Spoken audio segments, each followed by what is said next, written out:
नमस्कार, मैं रवि शाह आपका स्वागत करता हूं अपने YouTube channel school for accountants में। आज का हमारा टॉपिक है अकाउंटिंग इक्वेशन। तो चलिए समझते हैं अकाउंटिंग इक्वेशन को कि अकाउंटिंग इक्वेशन होता क्या है।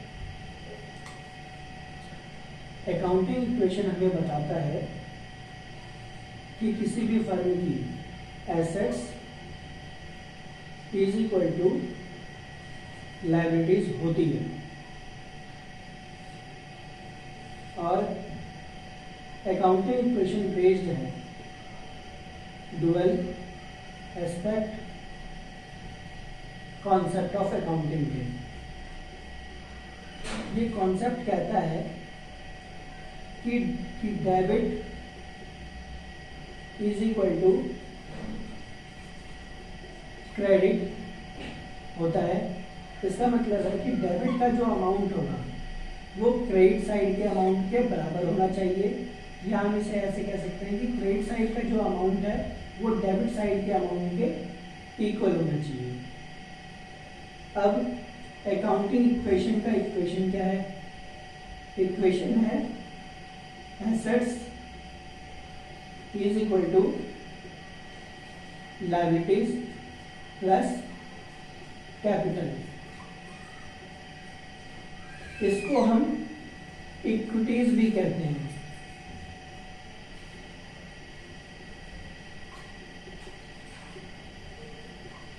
इक्विटीज। अब ये इक्वेशन इस चैप्टर के लिए बहुत ही ज्यादा इंपॉर्टेंट है। इस इक्वेशन से 3 और इक्वेशन एक्सट्रैक्ट होके निकलते हैं। तो पहला इक्वेशन ये है। दूसरा, assets is equal to capital. इसका मतलब होता है कि किसी भी फर्म की एसेट्स ऑनर द्वारा कैपिटल जो इंट्रोड्यूस हुआ है उससे ली हुई है, उससे परचेज की हुई है या जनरेट की हुई है।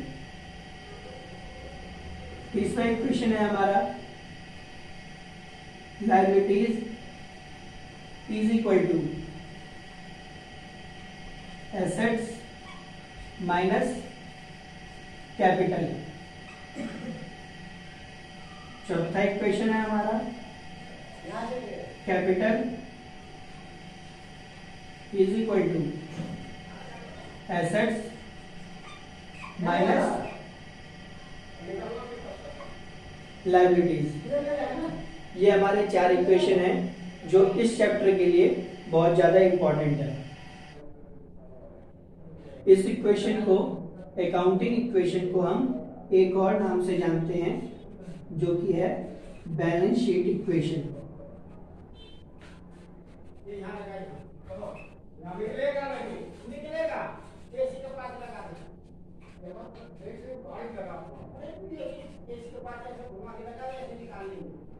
बैलेंस शीट इक्वेशन के नाम से भी हम इसे जानते हैं।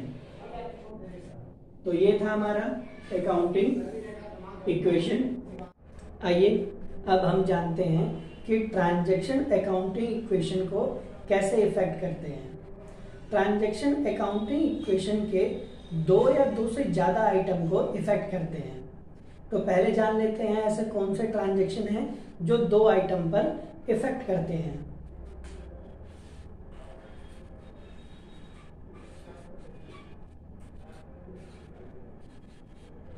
ये हमारा अकाउंटिंग इक्वेशन है जो कि assets is equal to liabilities plus capital होता है।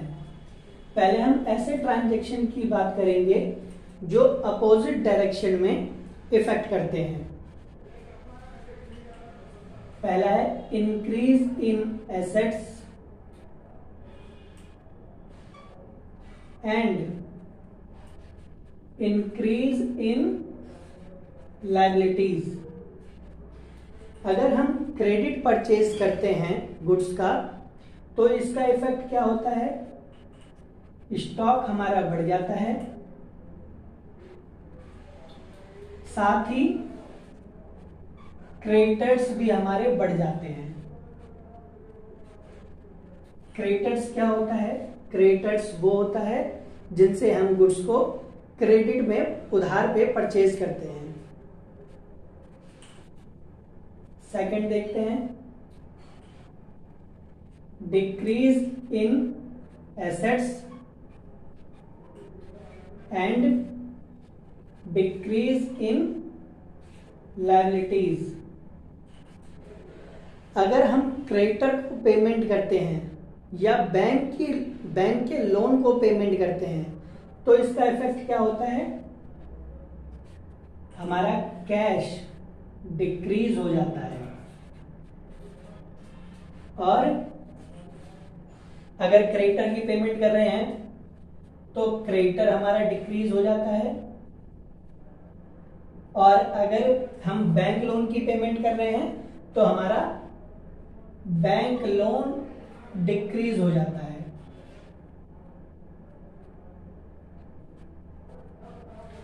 तीसरा पॉइंट है हमारा increase in assets and increase in capital. इसका एक ही एग्जांपल हो सकता है, अगर ऑनर अपने फर्म में कैश लेके आता है तब क्या होता है, कैश इंक्रीज होता है और हमारा कैपिटल इंक्रीज होता है। फोर्थ है decrease in assets and decrease in liabilities. अगर ऑनर फर्म से अपना पैसा निकालता है तब क्या होता है, कैश हमारा डिक्रीज होता है और कैपिटल भी हमारा डिक्रीज होता है। तो ये 4 एग्जाम्पल ऐसे थे जो अकाउंटिंग इक्वेशन पर अपोजिट डायरेक्शन में इफेक्ट करते हैं। अब हम ऐसे ट्रांजैक्शन की बात करेंगे जो सेम साइड पे इफेक्ट करता है। तो पहला एग्जांपल है increase in assets and decrease in also assets.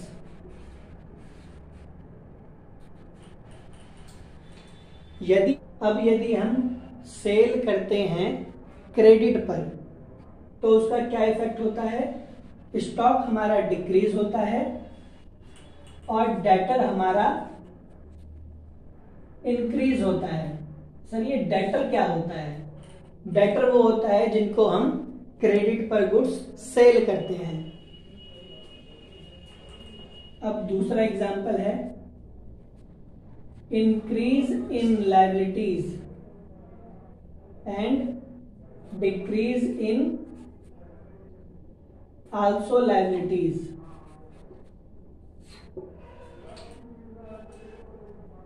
अब इसका क्या एग्जांपल होगा, यदि अब क्रेडिटर्स की पेमेंट बिल ऑफ एक्सचेंज के थ्रू करें तो इसका इफेक्ट क्या होगा, क्रेडिटर को पेमेंट कर रहे हैं तो क्रेडिटर क्या होंगे, decrease and bill of exchange increase हो जाएंगे। सर ये बिल ऑफ एक्सचेंज क्या होता है, बिल ऑफ एक्सचेंज को बिल ऑफ एक्सचेंज के चैप्टर में हम समझेंगे। ये 2 एग्जांपल हैं जो सेम डायरेक्शन में सेम साइड इफेक्ट करते हैं अकाउंटिंग इक्वेशन में। ऐसे ट्रांजैक्शन को समझेंगे जो 2 से ज्यादा आइटम पर इफेक्ट करते हैं अकाउंटिंग इक्वेशन में। तो इसका एग्जांपल है कि मिस्टर ए ने गुड्स सोल्ड किया है वर्थ ₹4,000, जिसकी कॉस्टिंग है 2500, सोल्ड किया है 4000 में और इसकी कॉस्टिंग है 2500 रुपये। तो फायदा कितना होता है मिस्टर ए को? 1500 का। अब इसका इफेक्ट कैसे हम करेंगे अकाउंटिंग इक्वेशन में? 4000 रुपये से हमारा क्या हो जाएगा? डेटर इंक्रीज हो जाएगा। डेटर हमारा एसेट साइड में आता है, लायबिलिटीज प्लस कैपिटल। ये हमारा अकाउंटिंग इक्वेशन है। डेटर हमारा इंक्रीज हो जाता है 4000 रुपये से। स्टॉक हमारा कम हो जाता है 2500 रुपये से।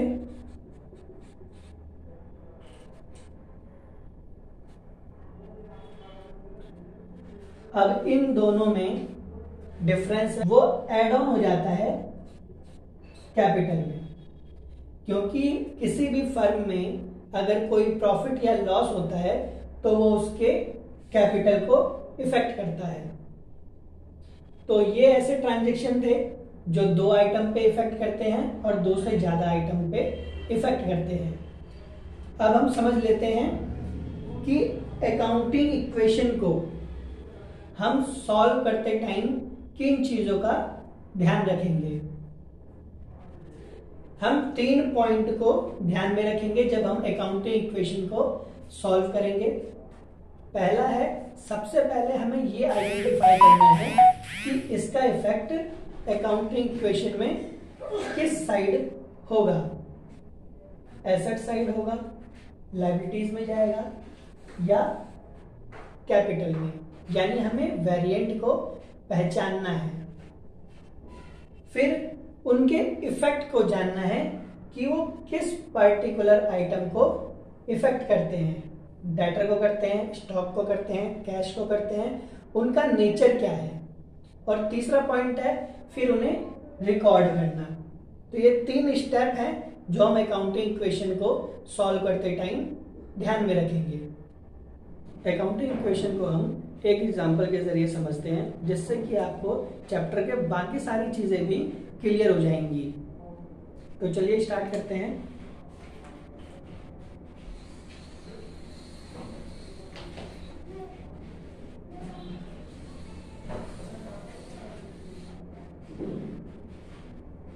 लेफ्ट हैंड साइड में एसेट्स आता है और राइट हैंड साइड में लायबिलिटीज प्लस कैपिटल। तो हमारा क्वेश्चन है, Rakesh start business and following the successive transaction as entered into. Rakesh ने बिजनेस स्टार्ट किया है और कुछ ट्रांजैक्शन हुई है। तो पहला ट्रांजैक्शन है, he commences his business with 20,000 as a capital. Rakesh अपने बिजनेस में 20,000 रुपए कैपिटल लेकर आया है।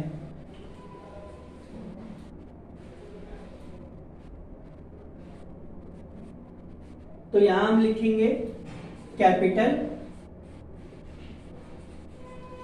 इंट्रोड्यूस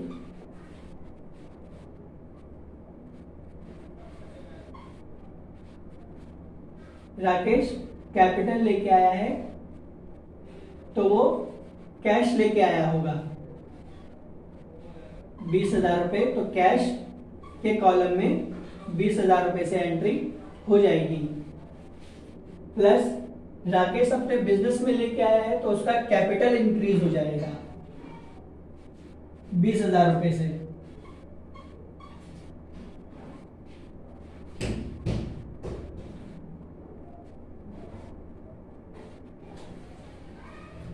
दूसरा पॉइंट है, purchase furniture for 500 in cash. Rakesh ने फर्नीचर परचेज किया है तो फर्नीचर ऐड हो जाएगा।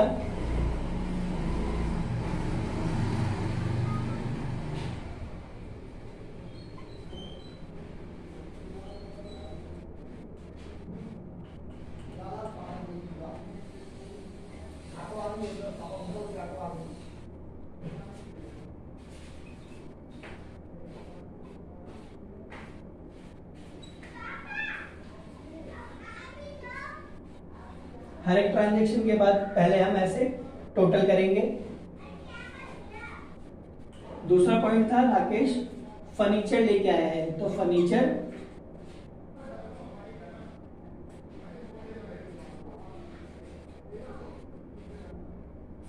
परचेज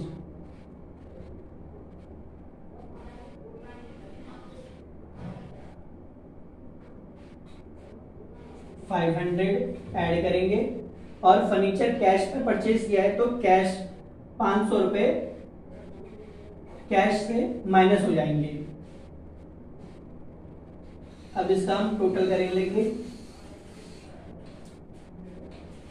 अब हमारा टोटल हो जाता है 19,500 प्लस 500 फर्नीचर के कॉलम में इज इक्वल टू कैपिटल के कॉलम में 20,000।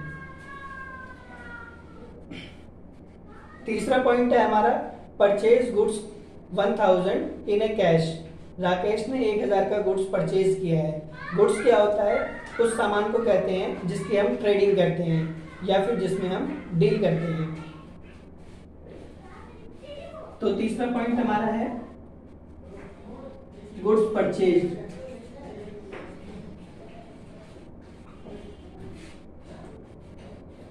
1,000, तो 1,000 कैश में से माइनस हो जाएगा और स्टॉक हमारा ऐड हो जाएगा प्लस 1,000। अब टोटल कर लेंगे इनका।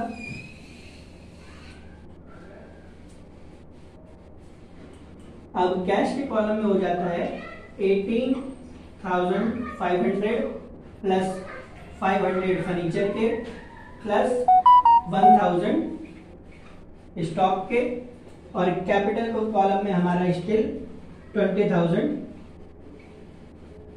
है। अब अगली ट्रांजेक्शन है purchase goods for 2,000 on credit. 2,000 का राकेश ने गुड्स परचेज किया है क्रेडिट पे। तो अब इसका इफेक्ट क्या होगा?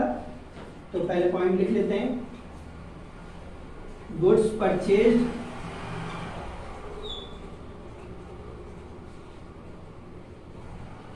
On credit. कैश को हमारा इस बार इफेक्ट नहीं करेगा क्योंकि राकेश ने कैश में परचेज गुड्स को नहीं किया है। हमारे यहां स्टॉक बढ़ेगा 2,000 रुपए से, और अब यहां पे लायबिलिटी साइड में एक नया कॉलम इंसर्ट होगा, वो क्रेडिटर के नाम से, और 2,000 रुपए क्रेडिटर के कॉलम में ऐड हो जाएंगे। तो अब इनका टोटल कर लेते हैं।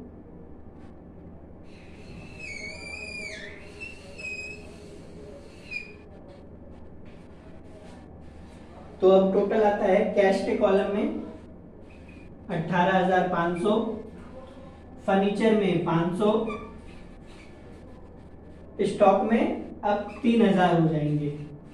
1,000 राकेश ने कैश में परचेज किया था और 2,000 क्रेडिट पे। अब राइट हैंड साइड में क्रेडिटर में 2,000 रुपए प्लस 20,000 रुपए हमारा कैपिटल में।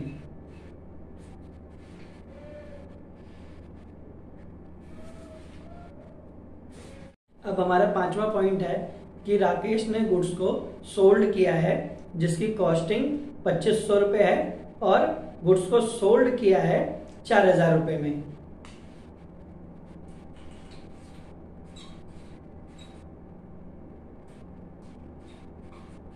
गुड्स सोल्ड कैश में सेल किया है तो 4,000 रुपए से कैश का कॉलम बढ़ जाएगा, और गुड्स की कॉस्टिंग 2,500 रुपए थी इसलिए स्टॉक से 2,500 रुपए कम हो जाएगा। अब इनका डिफरेंस देख लेते हैं। 4,000 और 2,500 का डिफरेंस 1,500 रुपए होता है। तो ये फायदा ऐड हो जाएगा ऑनर के कैपिटल में। अब टोटल कर लेते हैं इसका। कैश में अब हमारा टोटल आ गया 22,500, फर्नीचर में 500 और स्टॉक में 500 इज इक्वल टू क्रेडिटर के कॉलम में 2000 और कैपिटल में 21,500। अब इनका टोटल देखते हैं। जैसा कि accounting equation dual aspect concept of accounting पे बेस है और ये कहता है कि बोथ साइडेड इक्वल होना चाहिए। 22,500 प्लस 500 23,000 प्लस 500 इसका टोटल हो जाता है 23,500। अब इस साइड का टोटल देखते हैं तो 21,500 प्लस 2,000 23,500 इधर का भी टोटल होता है। अब आप देखेंगे बोथ साइडेड इक्वल अमाउंट आ रहा है। इसका मतलब अकाउंटिंग इक्वेशन का जो कॉन्सेप्ट है dual aspect concept of accounting का वो पूरा प्रूफ हो रहा है। ये रब कर देता हूं क्योंकि ये मैंने आपको समझाने के लिए यहां लिखा था। अब अगला पॉइंट देखते हैं। अगला पॉइंट है हमारा, राकेश ने 1,000 रुपए रेंट के पे किए हैं और 5,000 रुपए सैलरी के। रेंट और सैलरी दोनों ही एक्सपेंस नेचर का है और ये प्रॉफिट को इफेक्ट करता है और प्रॉफिट का जो भी इफेक्ट है वो ऑनर कैपिटल के कॉलम में शो होता है।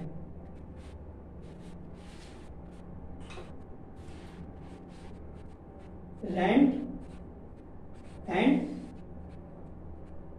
सैलरीज। रेंट 1,000 है और सैलरीज 5,000, तो टोटल हमारा 6,000 रुपए पेमेंट हुआ है जो कि हम कैश में से माइनस करेंगे और ये प्रॉफिट एंड लॉस को इफेक्ट करता है, इसलिए 6,000 रुपए हम कैपिटल में से माइनस करेंगे। अब इनका टोटल कर लेते हैं।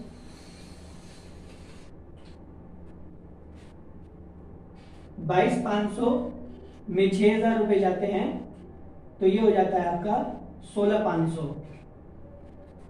प्लस 500 रुपए फर्नीचर के, 500 रुपए स्टॉक के, 2,000 क्रेडिटर के कॉलम में और ऑनर कैपिटल में 15,500। इनका टोटल हो जाता है 16,500, 17,500 और यहां पे भी हमारा 17,500 हो रहा है। अगला पॉइंट देखते हैं। राकेश ने 2,000 रुपए विड्रॉ किए हैं अपने पर्सनल यूज के लिए, तो इसका इफेक्ट आएगा 7वां point, cash withdraw. Rakesh cash लेके गया है तो 2,000 कैश से माइनस करेंगे और 2,000 रुपए कैपिटल से।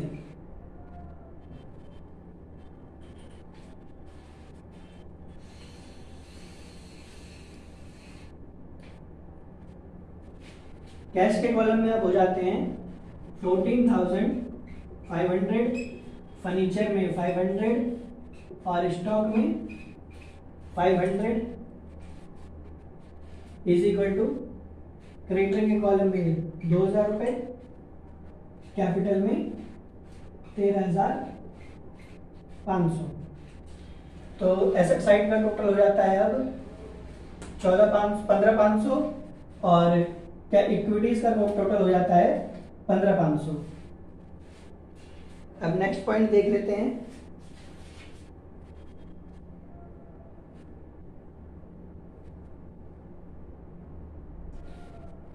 तो ये हमारा क्वेश्चन यहीं पे खत्म होता है।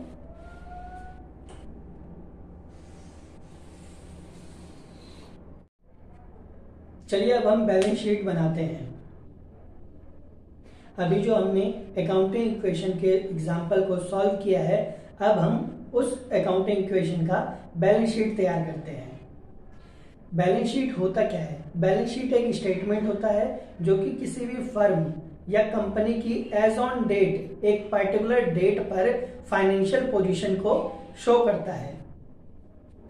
तो बैलेंस शीट बना लेते हैं। अब हम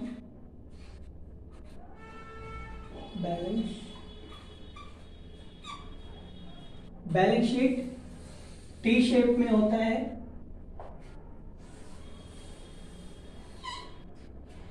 राइट साइड में एसेट्स और लेफ्ट साइड में लायबिलिटीज।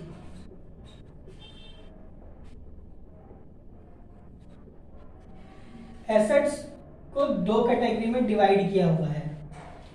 एक फिक्स एसेट्स होता है और एक करंट एसेट्स होता है।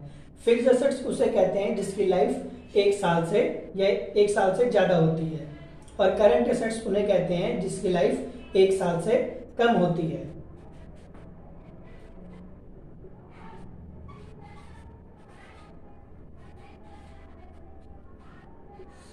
फिक्स एसेट्स में हमारे पास फर्नीचर था जिसकी वर्थ 500 रुपए थी।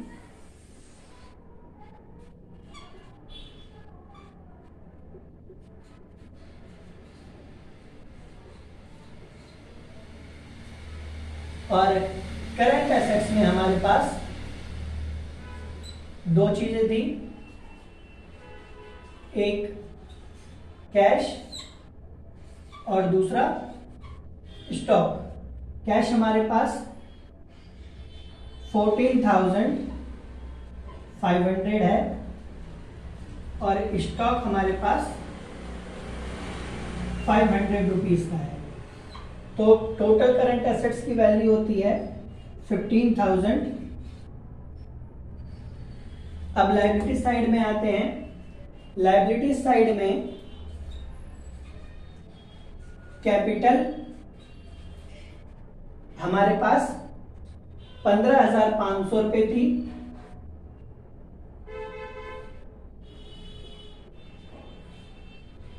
जिसमें से ऑनर ने 2,000 रुपए विड्रॉ किया था।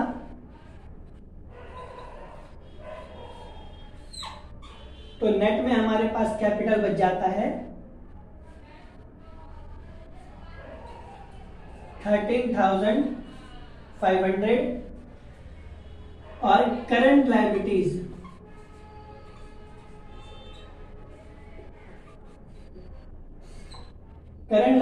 में हमारे पास क्रेडिटर है जिसकी वैल्यू 2,000 है। करंट लायबिलिटीज क्या वो होता है जिसकी हम पेमेंट 1 साल के अंदर अंदर कर देते हैं। अब टोटल कर लेते हैं इसका।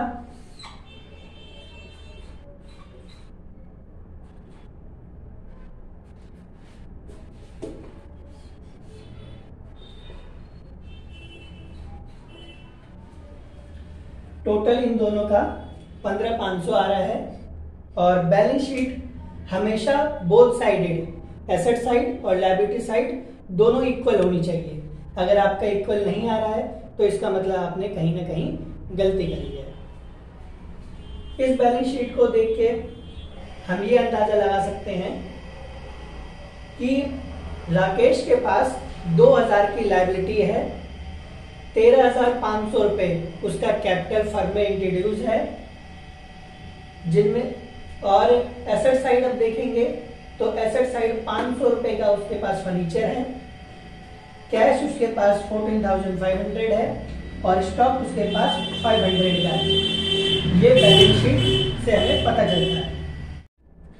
मेरी एक जर्नी रही है नॉन अकाउंटेंट से अकाउंटेंट बनने की। अगर आप भी अकाउंटेंट बनना चाहते हैं तो मेरे चैनल को सब्सक्राइब करें, लाइक करें और वीडियो से रिलेटेड या पर्टिकुलर चैप्टर से रिलेटेड कोई भी आपको प्रॉब्लम हो तो आप मुझसे कमेंट बॉक्स में कमेंट करके पूछ सकते हैं। Thank you for watching my video.